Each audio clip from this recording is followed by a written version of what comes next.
प्रेक्षकांनो, प्रेमाची गोष्ट या मालिकेमध्ये नवीन ट्विस्ट आणलाय त्यांनी. सुरुवात छान केली आहे. सागरला त्याच्या ऑफिसमधनं कॉल येत असतात व्हिडिओ कॉन्फरन्ससाठी. सागर म्हणतो की आज मला जरा वेळ नाही आहे, मिहीर सगळं हँडल करेल.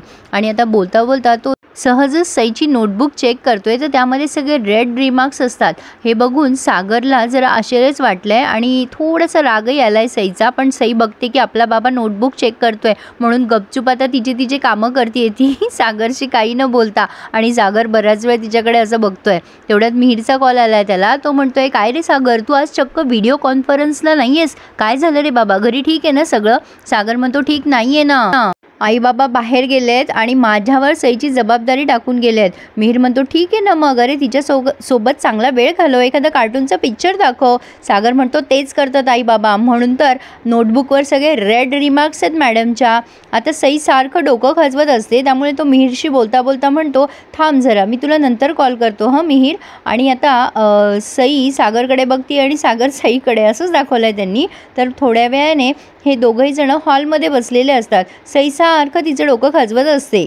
सागर बऱ्याच वेळ तिला नोटीस करतो आणि मग तिच्याजवळ जाऊन बसतो आणि म्हणतो, काय गं बाळा, तू डोकं का खाजवतीयस सारखं? तेव्हा सई म्हणते, बाबा माझ्या डोक्यातनं खूप उवा झाल्यात आणि त्या मला सारख्या त्रास देतात, त्यामुळे डोकं खाजवतं रे. आता सागरला कळत नाही ह्यावर काय करावं, पण तो तिचे ते पिना वगैरे काढतो आणि त्या केसांवरनं हात फिरवायला लागतो. बघू दे बरं सई. तेव्हा सई म्हणते, बाबा खाजवतं रे मला. आता तिथे मुक्ता हे सगळं ऐकते या दोघांचं बोलणं आणि सागर सईची काळजी घेतोय हेच मुक्तासाठी इनफ आहे. आणि ती विचार करते की चला, हा नापास बाबा पुन्हा परीक्षेला बसलाय, ह्या नापास बाबाची मदत तर करायलाच हवी. आई नेहमी म्हणते चांगल्या स्टुडंटची मदत करावी. असा विचार करून मुक्ता सागरची मदत करायला निघते आणि तिने फोनवरती एक शॅम्पू ऑर्डर केला आहे सईसाठी. आणि काही वेळातच तो शॅम्पू आलाय, म्हणजे पार्सल घेऊन आलाय एक पार्सलवाला. आता मुक्ता काय करते, तो शॅम्पू हातात घेते आणि मुद्दाम तिथे सागरच्या दाराजवळ उभं राहून मोठ्याने बोलते, अगं आई, लहानपणी माझ्या डोक्यात उवा व्हायच्या बघ, तेव्हा तू तो शॅम्पू वापरायचीस ना, कुठला होता ग तो? सागर मुक्ताचं बोलणं ऐकत असतो आणि सईसुद्धा.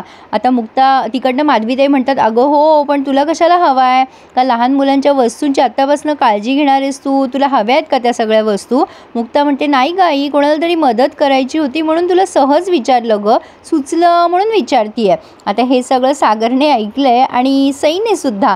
तर आता मुक्ता सईकडे बघते, म्हणजे तिकडनं खिडकीतनं, आणि तिला खुणवते की तिच्या हातात जे पार्सल आहे ते घे म्हणून बाहेर येऊन, आणि बेल वाजवून तिथून निघून जाते. सागर बेल वाजवल्यानंतर बाहेर येतो आणि त्याच्या लक्षात येतं ऑफकोर्स की हे सगळं जाणून बुजून मुक्ता करतीये म्हणून.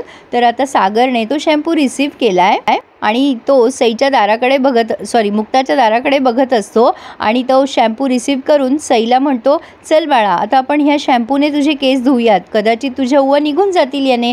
आणि सई खूप हॅपी होते. मुक्ता पुन्हा खात्री करण्यासाठी म्हणून त्यांच्या दारात आली आहे आणि बघतीये की म्हणजे घेतला की नाही याने शॅम्पू. आणि थोड्या वेळाने ती एक सॅशे ठेवते तिथे, म्हणजे एक पाऊच ठेवते, त्यामध्ये फणी असते.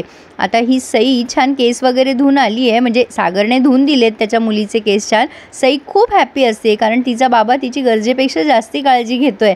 आणि आता त्या शॅम्पूवरती जे लिहिलं आहे ते वाचतायत दोघं बापले. त्यावर लिहिलेलं असतं, शॅम्पू झाल्यानंतर फणीने केस विंचरून काढावे म्हणजे उवा पळून जातील. पण आता सई म्हणते, बाबा आपल्याकडे कुठे फणी आहे? आणि सईचंच लक्ष जातं दारामध्ये, हे बाबा तिथे काहीतरी ठेवलं आहे बघ. आणि सागर बघतो त्यामध्ये फणी असते. सागर पुन्हा मुक्ताच्या दाराकडे बघतोय. सागरला हे सगळं खूप आवडतं जे काही मुक्ता त्याला हेल्प करते. आणि आता मुक्ता पुन्हा बाहेर येऊन बघते की त्याने फणी घेतली आहे की नाही, म्हणजे त्यांच्या घराजवळ.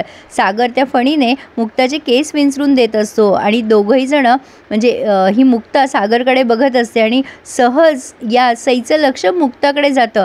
हे ना खूप म्युझिकल आहे प्रेक्षकांनो ही सिरियल, म्हणजे प्रत्येक वेळेला टायटल सॉन्ग प्ले करतात, ते गाणं प्ले करतात, हे सगळं त्यांनी हे गाण्यामध्येच दाखवलं आहे. मी तुम्हाला एक्सप्लेन करून सांगते आहे. आणि अचानक सागरचंही लक्ष जातं मुक्ताकडे.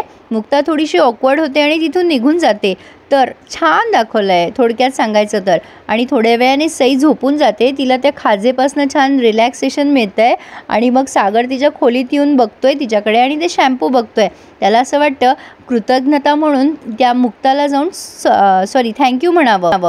आणि तो तिच्या घराजवळ गेलाय तिला आवाज देण्यासाठी म्हणून. आणि तेवढ्यात आपल्या ह्या माधवीताई फोनवर बोलत असतात त्यांच्या बहिणीशी.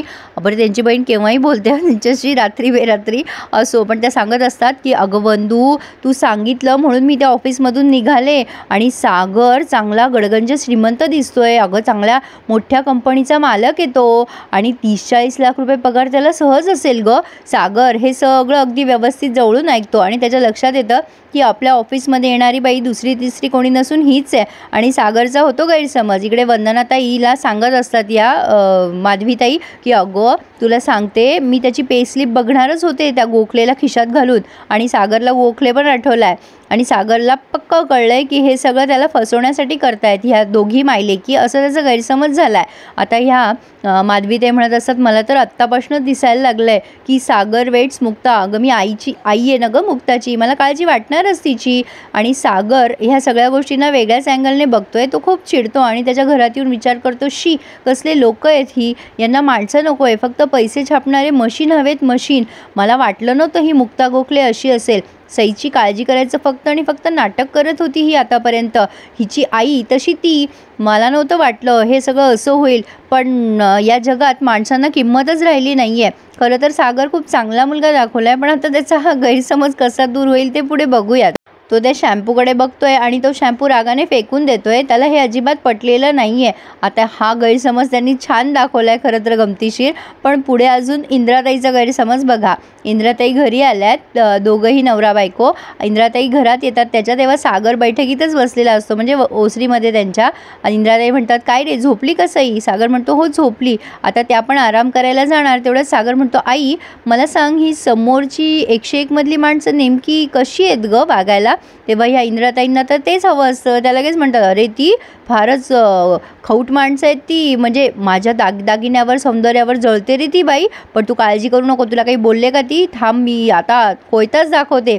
सागर म्हणतो, अगं आई तसं काही नाही आहे, पण ती मुक्ता गोखले. तेव्हा ह्या म्हणतात, ती कढीपत्त्याची काडी, ती तिची आई आहे तशी ती पण तशीच असणार, असं ते सहज बोलून जातात. आणि त्या म्हणतात की बरं चल, मला आता झोपायचं आहे, आराम करते, उद्या मला गणपतीसमोर डान्स करायचा आहे, आपल्या सोसायटीत गणपती येणार आहे ना, असं म्हणून त्या निघून गेल्यात. पण आता पहाटे पहाटे आपण बघतोय की ह्या सईला खाऊ घालत असतात आणि सईला खाऊ घालता घालता सई खूप आनंदाने काल झालेलं सगळं सांगत असते तिच्या आजीला की बाबाने माझे केस धुतले. इंद्राताईंना त्या सगळ्या गोष्टीचं फार नवल वाटतं आणि त्या बोलता बोलता म्हणतात, सई ए बाळा हे कोणाचे सांगशील का गं तू? बाबाजवळ होतं ना हे. त्या ब्रासलेट दाखवत आहेत सईला. सई म्हणते, हे तर डॉक्टर आंटीचं आहे. आता त्यांच्या पण नात्यात कोणीतरी डॉक्टर आहे. इंद्राताई म्हणतात, त्या डॉक्टर आंटीचं का? सई म्हणते, नाही गं नाही, ही समोर बोक्या राहतो ना आपला, त्या बोक्याची मोठी मम्मा म्हणजे मुक्ता आंटीचं आहे हे. आणि इंद्राताईंना असं वाटतं की माधवीताई मुद्दाम सागरला फसवायचा प्रयत्न करताय, सागर श्रीमंत आहे म्हणून. त्या विचार करतात की आता माझ्यासारखीच अंबाडा घालणारी आणि दागदागिने घालणारी मावरा खाणारी सून आणते की नाही बघच तू. पण नंतर आपण बघतोय की सागर पहाटे पहाटे उठलाय आणि त्यांचा न्यूजपेपर समोर म्हणजे मुक्ताच्या घरी लावण्यात आलाय. त्यामुळे सागर तो न्यूजपेपर घ्यायला जातो. तेवढ्यात मुक्ता बाहेर येते आणि खूप अपेक्षेने त्याच्याकडे बघून स्माईल करते. कदाचित मुक्ताला असं वाटत असावं की हा आपल्याला थँक्यू म्हणेल, पण झालं उलटंच. सागर तिच्याकडे रागानेच बघतो. ती खूप छान गोड स्माईल देत असते, पण सागर मात्र रागानेच बघतोय आणि थोड्या वेळाने म्हणतोय, सॉरी आमचा न्यूजपेपर चुकून तुमच्याकडे आला. आणि तो न्यूजपेपर मुक्ताच्या हातात देतो आणि तिथून निघून जातो खूपच रूडली. मुक्ताला हे जरा विचित्र वाटतं. ती विचार करते, अरे असा कसा आहे हा? नाही, काल एकदम सुतासारखा सरळ वागत होता आणि आता पुन्हा वाकड्यात शिरलाय. नेमकं ह्याच्याशी वागावं तरी कसं कळतच नाही बाबा. तर मुक्ताला प्रश्न पडलाय आणि सागरला मोठा गैरसमज झालाय, असं छान दाखवलंय त्यांनी. तर आता बघूयात पुढे काय काय होतंय ते. पण प्रेक्षकांनो, आता सागरची बायको दाखवणार आहे ते. बऱ्याच दिवसापासून खूप प्रेक्षक या गोष्टीची वाट बघत होते. आता एक माणूस आलाय तिथे, तो सागरला म्हणतोय कुठल्या तरी पार्टीत आहे सागर, की काय रे तू फारच बदलून घेतलंय स्वतःला. एकेकाळी शिस्त संस्कार म्हणजे चांगल्या गोष्टी मांडणारा सागर आज बदललाय. तेव्हा सागर म्हणतो, काही वेळेला काही गोष्टी बदलून घ्याव्याच लागतात. आता तेव्हा हा माणूस त्याला डिवचवतो आणि म्हणतो, हो पण काही वेळेला काही स्पेशल लोक एखाद्याच्या आयुष्यात येतात.